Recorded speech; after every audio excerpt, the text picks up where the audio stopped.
learners, how are you all? I hope you all are very good. Welcome to the channel with the new chapter of class 6 science, chapter number 6, that is about materials around us. All right, let's start and learn about the different types of materials around us. How can we classify or group them on the basis of their different properties? Okay, let's start with it. See. So classification or grouping of materials. Classification refers to sorting materials or the things into different categories or groups based on their shared characteristics. Materials can differ in size, shape, color, texture or smell, and these differences are known as properties. What they're saying students, classification का मतलब क्या होता है? Materials को, things को sort करना, ठीक है, different categories में या different groups में उनकी प्रॉपर्टीज उनके कैरेक्टरिस्टिक्स के बेसिस पे, राइट। अब मटेरियल्स जो होते हैं स्टूडेंट्स सभी अपनी size, shape, colour, texture, smell इन सब में एक दूसरे से डिफरेंट होते हैं एंड इन डिफरेंसेस को ही कहा जाता है प्रॉपर्टीज।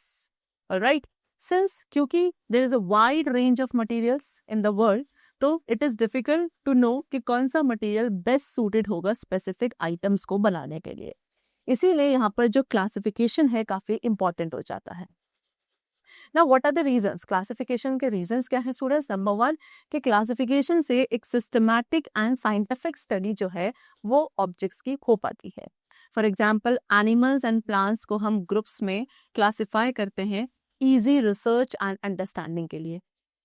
सेकेंडली, इससे आप ऑब्जेक्ट्स को ऑर्गेनाइज कर सकते हो so that it becomes easy to locate and use them, right. So जैसे कि हमने डिफरेंट टाइप्स ऑफ फाइबर्स के बारे में डिस्कस किया था, both natural and synthetic, in our some of the previous classes also. So you can see over here, यहाँ पे एक टेबल फॉर्म में आपको यहाँ पे बताया गया है कि जो डिफरेंट टाइप्स के फाइबर्स होते हैं, कुछ आपके नेचुरल होते हैं, कुछ सिंथेटिक होते हैं।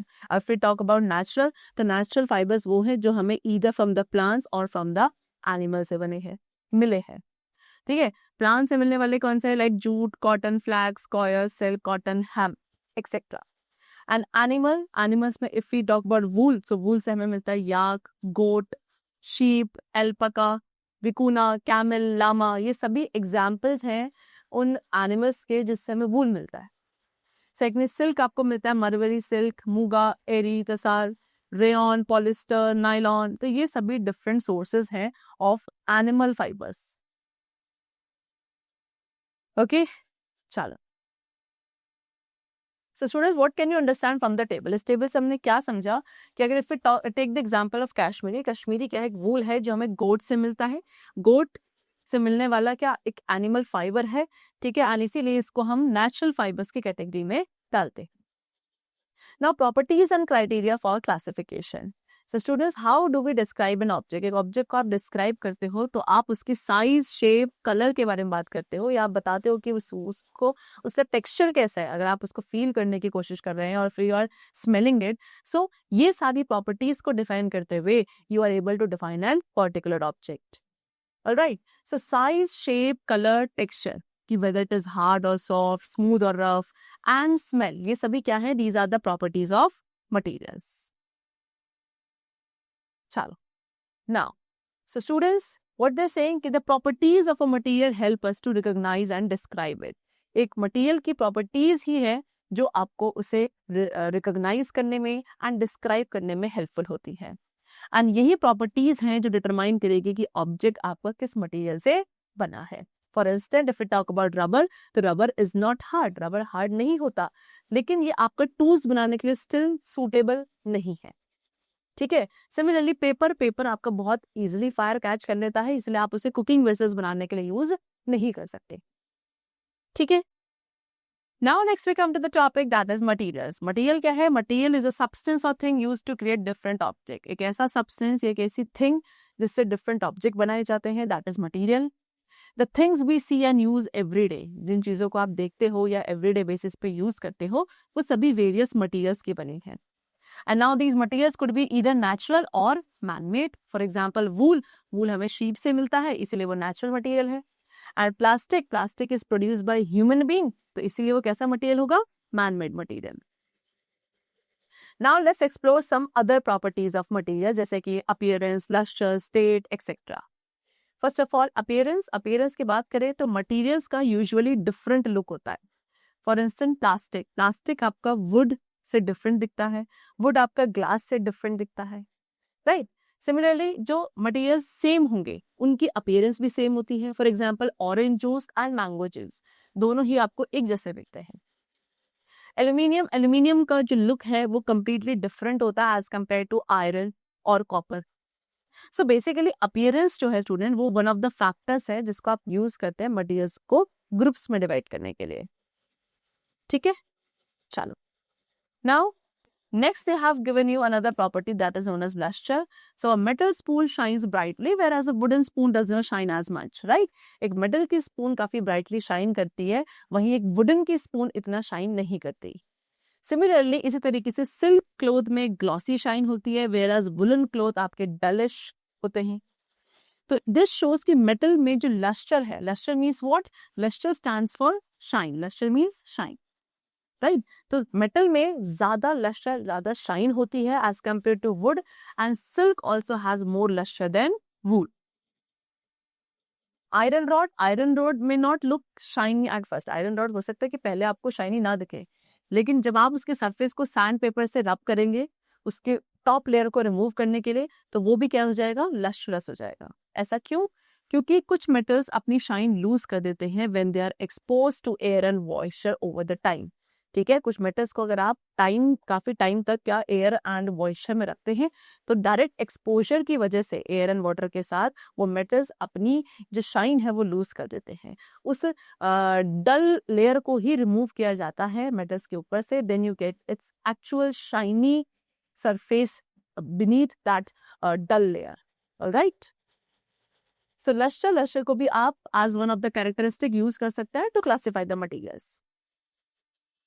नेक्स्ट ये टेक्सचर. सो डिफरेंट मटेरियल्स जो हैं students they feel different when we touch them. हर एक मटेरियल को जब आप टच करते हो तो आपको उसकी जो फील है वो डिफरेंट होती है क्योंकि उन सभी का टेक्सचर डिफरेंट है, राइट.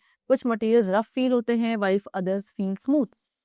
तो रफ मटेरियल्स का जो सरफेस है वो अनइवन होता है विद बम्स ऑन इट, है ना. बम्स एंड रिजेस उसके ऊपर होता है जिसकी वजह से रफ मटेरियल्स का सरफेस अनइवन होता है एंड आप उसे बहुत इजीली फील भी कर सकते हो. For example wood, rocks, bark of trees. लेकिन वही स्मूथ मटेरियल्स का इवन सरफेस होता है विदाउट बम्स जिसकी वजह से, ठीक है, आप उन्हें प्लेन एंड आपको वो सॉफ्ट फील होता है when you touch them like a sheet of glass और a satin fabric. Therefore we can say कि टेक्सचर भी एक फीचर है जिससे हम मटेरियल्स को ग्रुपिज्म में कर सकते हैं. स्टेट. अब student most of the material, ज्यादातर मटेरियल्स को आप इनमें से किसी भी एक स्टेट ऑफ मैटर में क्लासिफाई कर सकते हैं. As we know there are 3 states of matter, that is solid, liquid और गैस. सभी जो 3 स्टेट्स हैं इन तीनों में पार्टिकल्स का अरेंजमेंट डिफरेंट होता है जो उन्हें यूनिक प्रॉपर्टी प्रोवाइड करता है. For example solid. तो मॉलिक्यूल्स जो सॉलिड्स के अंदर होते हैं स्टूडेंट वो बिल्कुल टाइटली पैक्ड होते हैं बिकॉज इनके बीच में जो फोर्सेस है इंटरमोलिकुलर फोर्सेस मीन्स व्हाट, एक ऐसा फोर्स ऑफ अट्रैक्शन जिससे मॉलिक्यूल्स आपस में कंबाइंड है एक दूसरे के साथ, that is known as intermolecular force. And solids में there is no space between them. The particles और the molecules are very closely, very tightly packed with each other. Therefore we could say कि they have no intermolecular force, sorry they have very high intermolecular force of attraction between them. Alright. चलो, सो ये molecules जो हैं solids के अंदर अपनी एक fix position पे रहते हैं and can only vibrate silently, slightly. इसीलिए वो बहुत स्लाइटली ही वाइब्रेट कर पाते हैं बिकॉज एक्चुअल में वो अपने एक फिक्स पोजीशन पे रहते हैं. They can not displace from their original place and therefore they vibrate very slightly. So that is why we could say कि सॉलिड्स की जो शेप होती है वो डेफिनेट होती है यानी कि फिक्स होती है, फिक्स्ड वॉल्यूम होता है. Example ice, gold and wood, all of these are what, solids only. Next we have what, liquids. Liquids के molecules are not as tightly packed as in solid because the intermolecular forces are weaker. What they're saying students कि liquids में जो molecules है वो solids जितने tightly packed नहीं होते हैं, इसलिए इनका जो intermolecular force है वो थोड़ा weak है as compared to solids. ठीक है, there is enough space, अच्छा खासा space molecules के बीच में होता है so that movement can be allowed in the liquids. And therefore liquids can flow, liquids flow कर सकते हैं and वो उस कंटेनर की शेप ले लेते हैं जिस कंटेनर में आप लिक्विड्स को पोर करते हैं. Liquids do not have any fix shape but they do have a fix volume. Alright, चलो, see they have a definite volume but they do not have definite shape. जिस भी container में liquid को पोर किया जाएगा वो उसी कंटेनर की शेप ले लेता है.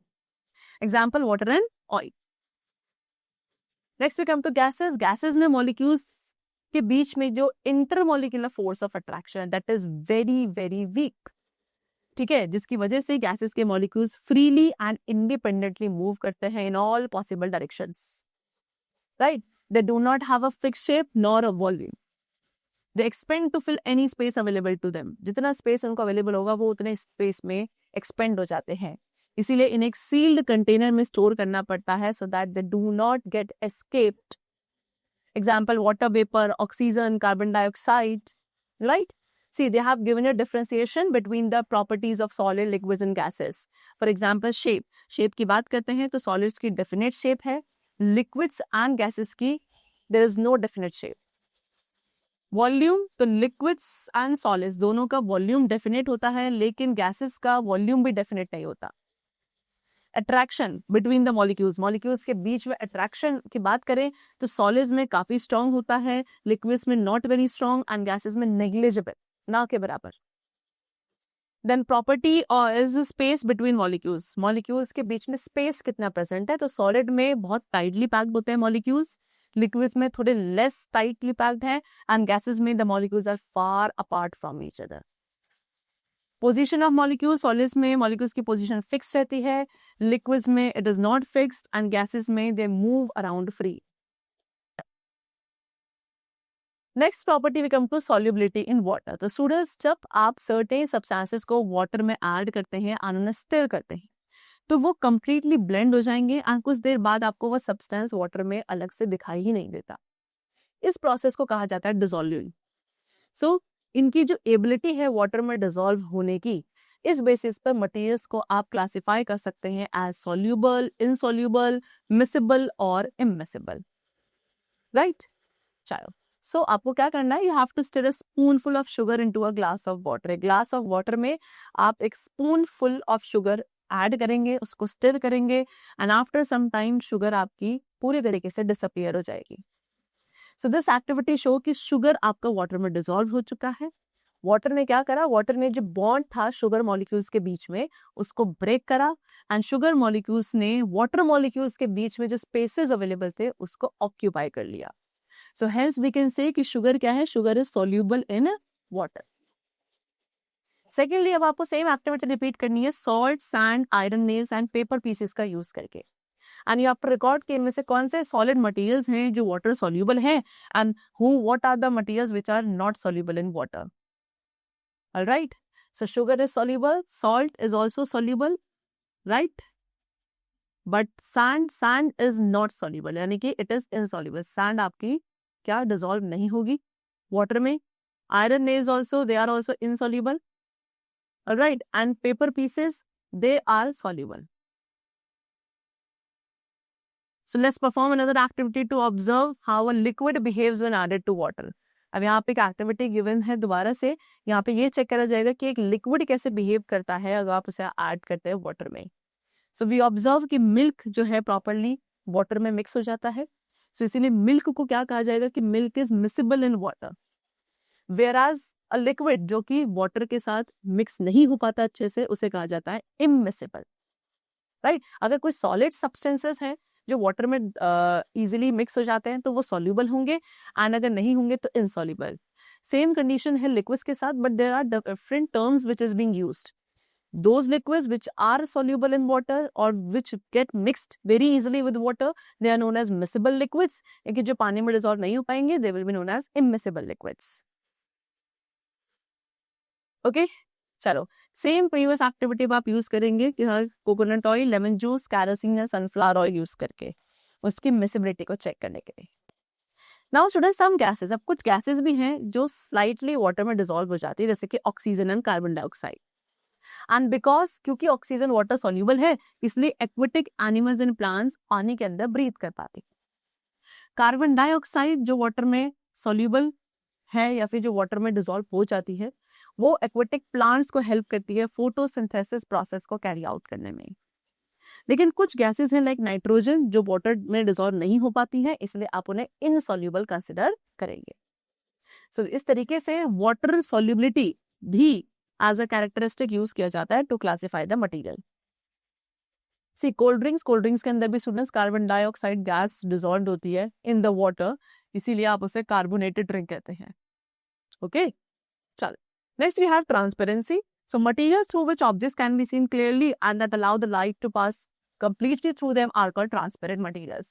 वो materials जिनके थ्रू लाइट easily क्या पास हो जाती है, यानी कि आप उसकी दूसरी साइड पे क्लियरली देख सकते हो, विजिबिलिटी काफी क्लियर है जिस मटेरियल के through out, that is known as what, transparent materials. Example glass, pure water, air, very thin plastic, all of these are what, transparent materials. But the materials through which objects are only partially visible, ऐसे material जिनसे objects केवल partially visible हैं, यानी कि light उनके through partially ही पास होती है, they are known as translucent materials. Example butter paper and tissue paper. ठीक है, ऑन अ फॉगी डे पे भी आप देखा होगा एयर आपकी ट्रांसलूसेंट हो जाती है फॉग की वजह से, जिसकी वजह से विजिबिलिटी रिड्यूस हो जाती है। देन कुछ ऐसे मटेरियल हैं जिसके थ्रू स्टूडेंट्स लाइट कंप्लीटली पास नहीं हो पाती, even it does not allow anyhow the light to pass through it, यानी कि इनके थ्रू लाइट बिल्कुल भी पास नहीं हो पाती है, जिसकी वजह से विजिबिलिटी जीरो होती है, objects can not be seen at all. Such materials are known as opaque materials. Example wood, cardboard, thick plastic and rubber. Now so therefore transparency is also another useful property for classifying the materials. Next we have flotation and sinking. See, it is quite surprising to see कि एक boat आपके water पे float करती है, whereas a needle आपकी sink कर जाएगी, डूब जाएगी, right? So the reason, have you ever thought about why some objects float and others sink in the water? See, तो रीजन क्या है स्टूडेंट कि कुछ ऑब्जेक्ट्स आपके वाटर पे फ्लोट करते हैं whereas अदर ऑब्जेक्ट्स सिंक कर जाते हैं, that is in the concept of density. See an object, एक ऑब्जेक्ट आपका वाटर पे फ्लोट तभी करेगा अगर वो वाटर से डेंस कम है, मीन्स व्हाट कि उसका वेट जो है वो कम है उतनी ही इक्वल वॉल्यूम ऑफ वाटर के कंपैरिजन में। वेराज ऑन द अदर हैंड एक ऑब्जेक्ट आपको सिंक करेगा अगर वो वाटर से ज्यादा डेंसर है। राइट, फॉर एग्जाम्पल स्टोन आपका सिंक डूब जाता है बिकॉज उसकी डेंसिटी वाटर से ज्यादा होती है। ठीक है, तो इस तरीके से डेंसिटी एक प्रॉपर्टी है जिससे हम मटेरियल्स को क्लासिफाई करते हैं। See if a density of a substance is exactly equal, अगर एक सब्सटेंस की डेंसिटी लिक्विड की डेंसिटी के बिल्कुल इक्वल है तो ऑब्जेक्ट आपका फ्लोट करेगा just below the surface of the liquid के सरफेस से जस्ट बिलो वहां पे वो फ्लोट करेगा। Next is conduction of heat. So students you must have seen कि आपकी मदर प्रेशर कुकर का यूज करती है to prepare food, and if you have wondered कि कुकर का जो हैंडल है वो प्लास्टिक का बना होता है instead of metal, why is it so? See plastic handle student आपका कूल यानी कि ठंडा रहता है और उसको टच करना भी सेफ है, वेराज जो मेटल बॉडी है कुकर की वो आपकी क्या हो जाती है, काफी हॉट। ऐसा क्यों? बिकॉज मेटल अलाउ करता है हीट को to pass through it, whereas plastic does not. इसलिए मेटल क्या है, मेटल एक अच्छा कंडक्टर है हीट का, whereas plastic is a poor conductor of heat. तो मटेरियल्स दैट अलाउ, वो मटेरियल्स जो हीट को अलाउ करते हैं to easily pass through them, उन्हें कहा जाएगा good conductors of heat. Example metals. लेकिन जिन मटेरियल्स के through heat is not allowed, heat उनके थ्रू फ्लो नहीं कर सकती जिन मटेरियल्स के थ्रू, उन्हें कहा जाता है पुअर कंडक्टर्स और bad conductors of heat. For example would, plastic, rubber and glass. ठीक है, say materials that do not allow heat to pass through them are known as thermal insulators also, जिनके through materials, ऐसे materials जिनके through heat allow नहीं होती पास होने के लिए, उन्हें आप थर्मल इंसुलेटर्स भी कहते हैं, like plastic, glass, would and paper. Next we come to the topic that is combustibility. Combustibility is the property of a substance that allows it to burn and produce heat and light. Substance की एक ऐसी property जो allow करती है burn करने के लिए and heat and light produce करने के लिए, उसे कहा जाता है कंबस्टिबिलिटी। एंड जो प्रोसेस है बर्निंग का उसे कहा जाता है कंबशन। सपोज आपके पास 2 कंटेनर्स हैं, एक आपका वुड का बना हुआ है, दूसरा आयरन का, तो आप इनमें से कौन सा यूज करोगे for the purpose of cooking? Naturally आप आयरन कंटेनर का ही यूज करेंगे बिकॉज वुड आपका इजिली फायर कैच कर लेता है, whereas iron would not, right. So ऐसे मटेरियल्स जो फायर इजिली कैच करते हैं, जब आप उन्हें डायरेक्टली हीट करोगे, उनको कहा जाता है combustible materials. Whereas those materials जो हीट करने के बाद भी फायर कैच नहीं करते हैं, ठीक है, they are known as incombustible materials. तो कंबस्टेबल सॉलिड्स कौन से हैं? Wood, paper, coal, camphor. Combustible liquids हैं पेट्रोल, डीजल, घी, alcohol. Combustible gases we have CNG, LPG, biogas. Alright, चलो, the last property we have is magnetic attraction. So you might have noticed कि refrigerator का जो door है वो अपने आप क्लोज हो जाता है, ठीक है। अगर आप उसको स्लाइटली ओपन भी रखोगे तो वो अपने आप क्लोज हो जाता है। ऐसा क्यों? Because there is actually a magnetic strip in the door. Refrigerator के डोर में एक मैग्नेटिक स्ट्रिप होती है। जो आयरन की जो रिम है, वो डोर जो है आयरन रिम से बना है ना, तो उस आयरन रिम को मैग्नेटिक स्ट्रिप क्या करती है? अट्रैक्ट करती है, and therefore the close gate shuts on its own, the door. Okay, तो मटेरियल्स जो कि एक मैग्नेट के टूवर्ड्स अट्रैक्ट होते हैं उन्हें आप मैग्नेटिक मटेरियल्स कहते हो। जैसे कि आयरन एंड निकल, ये मैग्नेटिक मटेरियल्स हैं। But there are certain materials जो कि एक मैग्नेट के टूवर्ड्स अट्रैक्ट नहीं होते हैं, and therefore they are known as non magnetic materials, right. Example plastic, wood, paper and cotton. Okay, that's all for the chapter. It's completed. I hope you must have understood the different properties on the basis of which we can classify, on the basis of which we can group the different materials into different categories on the basis of the similarities and dissimilarities. Right? So let's meet very soon in the next session with a new topic. Till then, keep learning well, and thanks to everyone.